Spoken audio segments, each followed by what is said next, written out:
Several police officers have given me the thumbs up and said, we have him in custody. Let's take a look right here behind me. There are a dozen police officers coming out. We just have to let them filter out because they were surrounding it. There he is. Lee, so many people were just inches away from being seriously injured or killed. An SUV slammed into the back of this minivan here, pushing it all the way up to this headrest. On this side of the headrest was a 12-year-old. Yet she walked away. There are infinite possibilities for campaigning in this virtual world, but those who deal with politics on a day-to-day basis say nothing will ever really replace that face-to-face interaction.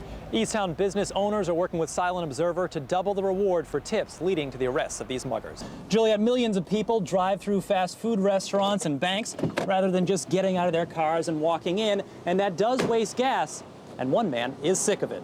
Lee and Juliet, this is still very much a developing story, even though it has been going on for about 10 hours now because police are still surrounding this house.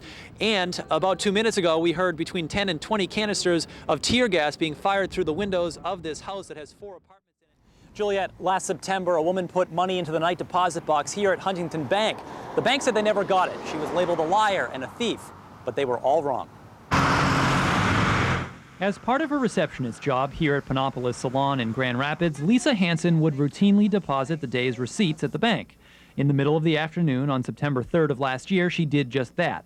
$81.70 in cash, more than $300 in checks. It was just like any other day. I just drove up, got out of my car, and put my deposit in the slot. She swore she did again and again. The first time was after her manager called her into the office a month later to say she had stolen the money. Just to have people thinking that that's something I'd bother to steal is humiliating enough. But not as embarrassing as this. She was fired. Then, after refusing to admit her guilt to Panopolis, she was arrested and spent half a day in jail. Here's her mugshot. I just submitted myself to the system. I had faith in the system that I was an innocent person and this would all work out for me. Not exactly. She took a lie detector test and failed. Never pled guilty but was prosecuted. After all, the evidence against her seemed strong. The salon said she took the money, the bank said she never dropped it off, and a bank expert said the numerous cameras never recorded her being there. On a lawyer's advice, she participated in a special court program to do community service and probation in exchange for a clean record. She did that, 40 hours filing papers in a court records office. I was fragile anyway, and my anxiety was at levels that I had never reached before. Then last week, sweet vindication. When I got the call from the detective and they said it had to do with this case, I already knew what they had to say because I knew the deposit was there all along. The deposit was stuck inside the machine. The bank refused to comment beyond saying, quote, "In the course of maintenance on the night deposit box at our Breton Village office, we found a deposit bag that had been jammed in the machine mechanism." The bank would not say why they didn't look there in the first place. The Kent County prosecutor says he feels badly about the incident, but presented with the evidence again would make the same decision. He has paid back her court costs and paid her $10 an hour for her community service. Panopolis Salons apologized. It was definitely a heavy burden to bear, and I'm just so glad it's lifted off my shoulders right now. Lisa has hired a lawyer. Late today, Huntington Bank issued another statement that said they regret what happened. They're going to do what they can to make it right. Live in Grand Rapids, Keith Baldi, WZZM 13 News. Well, Lee and Juliet, we have seen so many interesting and poignant moments over the past 5 or 6 hours that we've been standing here on the pedestrian bridge between DeVos Place and the Presidential Museum as thousands of people made their way to say their last goodbyes to President Ford. And each one had their own interesting story. Some people said that they wanted to be here because they wanted to be part of history. Some said that they wanted to bring their families because they wanted their children to see living history. It was better than being in history class today, so they took them out of school so they could be part of it. We had senior citizens, people who may have skipped work or just decided to go to work a little bit late to get through this line. And it is very windy still and has been cold all morning, but people didn't seem to mind. They bundled up and they made their way through. And each one had our own story about how they grew up in this area, perhaps, and they saw the president when he came for a parade, or they shook his hand, or one woman saying that her class at West Catholic got a chance to go to the White House, and they all actually went into the White House because President Ford heard they were from Grand Rapids and said, absolutely, have them come through. There were people who said that he had so many defining moments during their lifetime as they were learning about politics, and they respected him because he was an honest man who never really sought the limelight, and he wanted to be part of what makes America great. And there were those who were talking about his philanthropy and how he used his prominence to raise money not only for this community, but for other causes throughout the country. And then we had a moment to speak to one of his best friends, which is former ambassador to Italy, Peter Secchia, who is an honorary pallbearer and has been for the ceremony in Washington, D.C., and he flew back here to be a pallbearer at today's ceremony and the funeral. And he was saying how overwhelmed he was by people's support and how it really meant something to him personally and how it meant something to his family to see the people come through this line and pay respect to someone he considered to be a brother and a friend. If we can, let's take a look at some of that interview that we shot this morning. It seems like from what you're saying that he was a public servant in the truest sense of the word. I mean, he was there to serve the public, not to serve himself. Without a doubt. He was there to serve them. He never wanted to be president. He never wanted to be anything more than a servant of the people. And he was. And these people all know it, don't they? He had 3 common rules: work hard, always tell the truth, and never be late for dinner. And he stuck. He was loyal. He was committed. He was my friend. Profound words from one of President Ford's best friends. Lee and Juliet.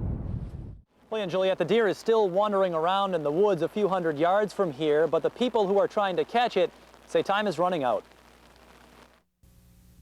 Last Sunday afternoon, a man in Cascade Township shot this video of a 6-month-old deer walking with a plastic Halloween bucket stuck on its head. The man can be heard telling a child not to worry because the deer will free itself. But 5 days later, that deer is still in a jam. The mother is licking at it, so says the landowners, and trying to get it off, and the deer has been pawing at it, but it is stuck tight. Which means it cannot eat or drink. There have been so many calls to the Kent County Humane Society, Department of Natural Resources, and the John Ball Zoo that all 3 organizations have been trying for days to catch the deer and remove the pumpkin. And it's just like rocket driven. This will shoot up to the front and it'll squirt out anything that's in there. About a dozen people spent Friday afternoon trying to tranquilize the young buck so they could give it an IV and transport it to a shelter. But because it is so weak and dehydrated, hope is waning. With the health declining, the success of tranquilizing it and not having severe consequences from that is terrible at this point. Not to mention that it is a difficult task to hit the deer with a tranq gun, and they cannot shoot the buck at night because they won't be able to track it. Even if the deer does eventually die, the director of the John Ball Zoo says the huge amount of attention this is receiving is good education.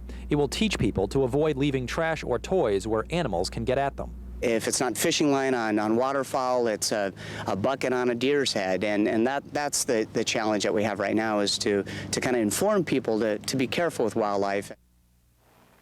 Tomorrow, more people will be back trying to catch this deer, including the Cincinnati Humane Society. If you want to take another look at the video, you can log on to our website at WZZM13.com. Live in Cascade Township, Keith Baldi, WZZM 13 News. And now, because our Keith Baldi started looking into the issue, a state lawmaker is pushing for changes. And Keith is here now with more. Lee and Juliet, from cell phone and landline call records to social security numbers and unlisted addresses, it's all out there for people to buy. If you're willing to put up some cash, a person's privacy is for sale.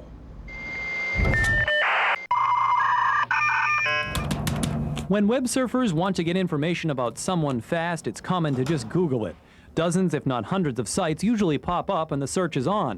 But there's a growing business on the internet made up of information pirates. Easy money. Peter Sarathakis is the president of the Michigan Council of Private Investigators. He says the internet has become the Wild West for unlicensed or unethical private eyes without regulation or oversight. If a private investigator is doing something illegal or wrong, at the very least, they can go after their license and put them out of business. But that's not the case for the hundreds of websites that offer information for sale.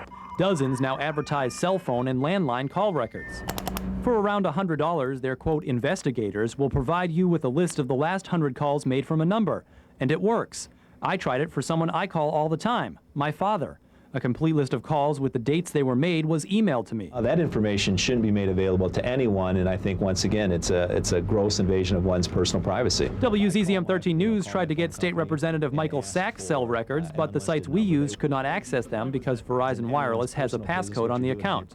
After hearing that we were looking into the issue, Sack decided to investigate himself and has just announced legislation to block the sale of cell records. Every time you turn around, there's always someone doing something that we feel is not in the best interest of the citizens of the state. But it's not just cell phone and landline calls that are for sale. For $50, a vague explanation, and a signature on a release form, we were able to buy our photographer's social security number. The online site that provided it actually sold us the wrong one first, then corrected their mistake. Also for $50, we were able to get detailed information about someone in our newsroom who was trying to keep it private.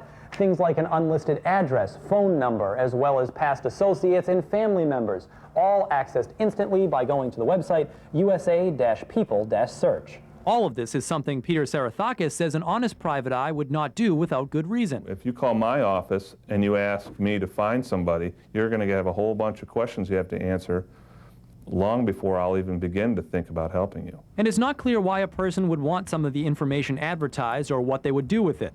But concerns about stalking, domestic violence, or gathering information about law enforcement is alarming to legislators.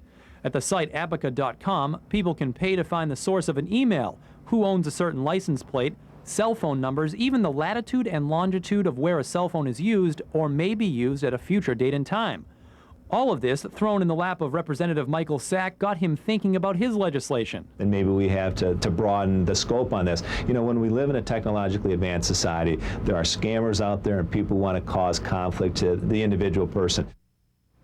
In terms of cell phone records, some companies are doing what they can to stop it. Singular Wireless just sued in federal court to prevent one company from selling customers' information.